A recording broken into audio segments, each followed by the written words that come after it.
Haleluya,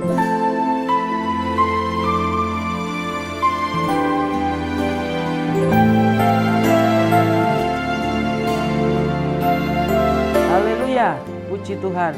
Selamat pagi Bapak Ibu Saudara-saudara dimanapun berada. Kembali kita akan mendengarkan dan merenungkan firman Tuhan yang akan menjadi kekuatan untuk kita orang percaya. Firman Tuhan pada pagi hari ini saya berikan satu judul, yaitu menang atas tekanan. Sebelumnya kita mau baca 1 Samuel 30 ayat 3 sampai 6a. Ketika Daud dan orang-orangnya sampai ke kota itu, tampaklah kota itu terbakar habis, dan istri mereka serta anak-anak mereka yang laki-laki dan perempuan telah ditawan. Lalu menangislah Daud dan rakyat yang bersama-sama dengan dia itu dengan nyaring, sampai mereka tidak kuat lagi menangis. Juga kedua istri Daud ditawan, yakni Ahinoam perempuan Yisrael dan Abigail bekas istri Nabal orang Karmel itu. Dan Daud sangat terjepit karena rakyat mengatakan hendak melempari dia dengan batu. Satu kali Daud dalam keadaan yang sangat terjepit. Orang Amalek menyerbu kediaman Daud dan menawan istri serta anak-anak Daud. Bahkan seluruh rakyatnya, ternak dan seluruh hartanya juga dirampas dan ditawan. Bukan sampai di situ tekanan yang dihadapi oleh Daud, tetapi dikatakan rakyat atau pasukan yang bersama-sama dengan Daud hendak melempari Daud dengan batu. Di sini kita melihat orang yang seharusnya mendapat dukungan dari orang yang dekat dengan dia, Daud seharusnya mendapat dukungan dari pasukannya, tetapi dikatakan pasukan itu hendak melempari Daud dengan batu. Jadi keadaan Daud sangat-sangat terjepit. Di dalam terjemahan lain dikatakan Daud dalam keadaan yang sangat tertekan. Namun kita mau melihat apa yang dilakukan Daud saat dalam keadaan yang sangat tertekan ini. Ada 3 hal yang dilakukan Daud saat ia dalam keadaan tertekan. Yang pertama, Daud menguatkan kepercayaannya kepada Tuhan.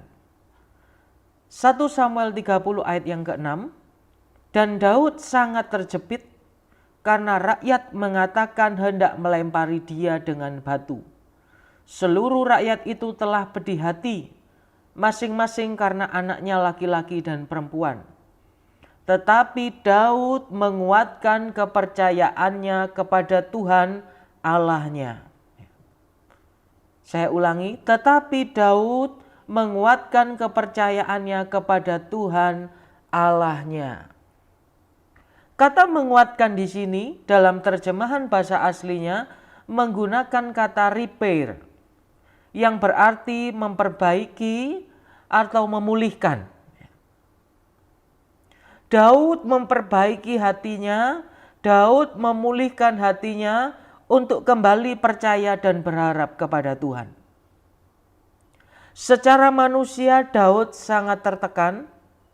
Secara manusia Daud sudah tidak punya siapa-siapa lagi untuk diharapkan.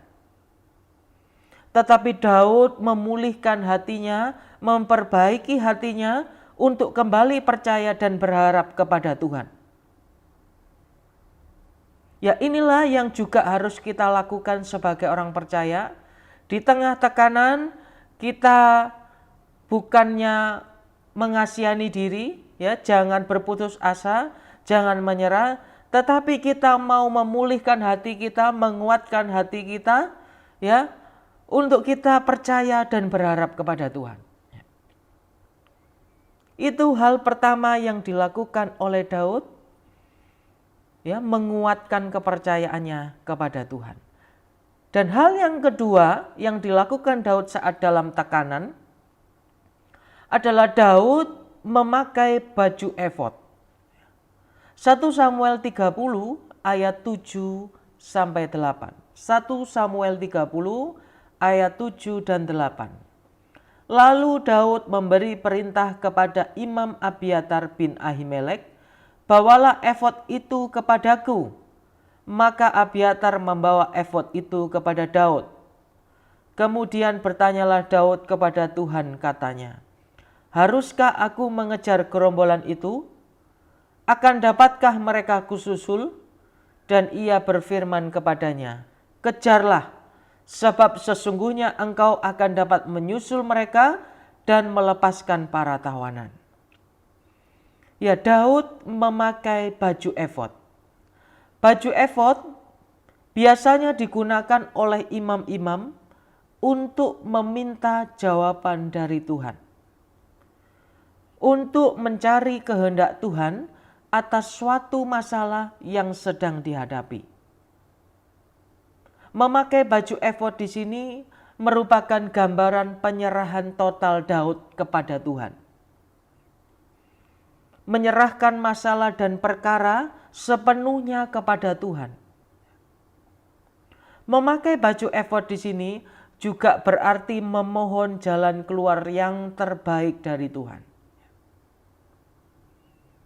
Ya, seringkali saat masalah datang menekan hidup kita lebih memilih untuk menggunakan cara kita sendiri. Ya, kita lebih mengandalkan kekuatan manusia, lebih mengandalkan kemampuan kita. Dan tidak jarang masalah yang kita hadapi semakin rumit dan kacau. Daud bisa saja langsung mengejar orang Amalek tersebut. Tetapi Daud memilih bertanya dulu kepada Tuhan. Begitu juga dengan kita, seberat apapun masalah yang sedang kita hadapi, mari kita serahkan semuanya kepada Tuhan. Mari kita minta jalan keluar dari Tuhan, ya, karena kita tahu bahwa jalan keluar dari Tuhan itu pasti sempurna.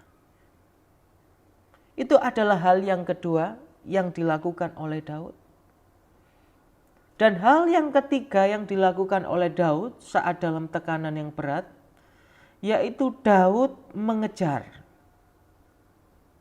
1 Samuel 30 ayat 9 dan 10a.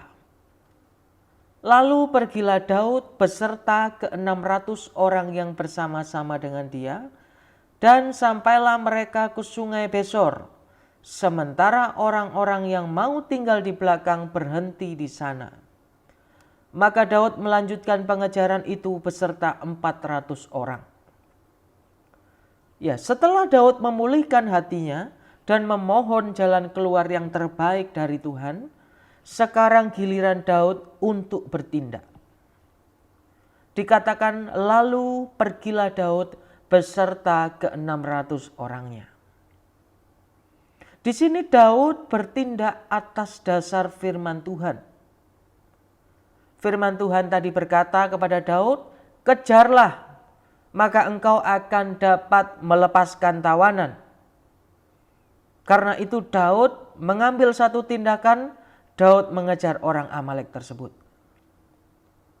Sebagai orang percaya, kita tidak cukup hanya menerima dan membaca firman Tuhan. Tetapi mari kita bertindak dengan dasar firman Tuhan. Karena Roma 9 ayat 6 jelas mengatakan, akan tetapi firman Allah tidak mungkin gagal. Saat kita mengambil tindakan di dalam tekanan, ya, mengambil tindakan di dalam tekanan berdasarkan firman Tuhan, maka dikatakan firman Allah itu tidak mungkin gagal. Amin, saudara.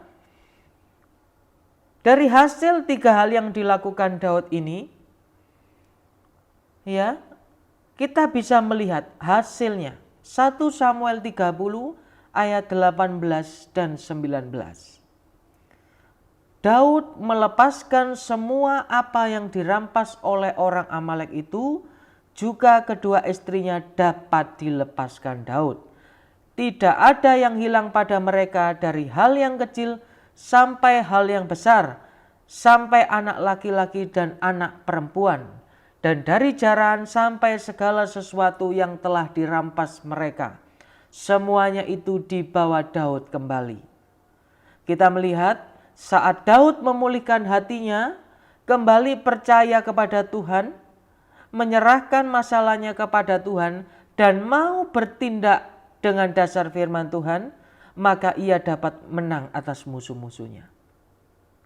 Begitu juga dengan kita orang percaya, saat kita melakukan seperti apa yang dilakukan Daud ini, maka kita akan melihat kemenangan dan pemulihan terjadi dalam hidup kita. Puji Tuhan, jangan larut dalam tekanan, mari bangkit bersama Tuhan Yesus dan melihat kemenangan. Mari kita satu dalam doa. Bapa kami dalam kerajaan surga, kami mengucap syukur buat firman-Mu pada pagi hari ini, yang mengingatkan kami untuk terus percaya dan berharap kepada-Mu. Kami percaya ya Tuhan, saat kami melakukan seperti apa yang dilakukan oleh Daud ini, kami akan melihat kemenangan terjadi atas kehidupan kami. Berdoa untuk seluruh sidang jemaat-Mu dimanapun berada Tuhan. Kami percaya Tuhan selalu menyertai kami semua. Di dalam nama Tuhan Yesus Kristus, kami sudah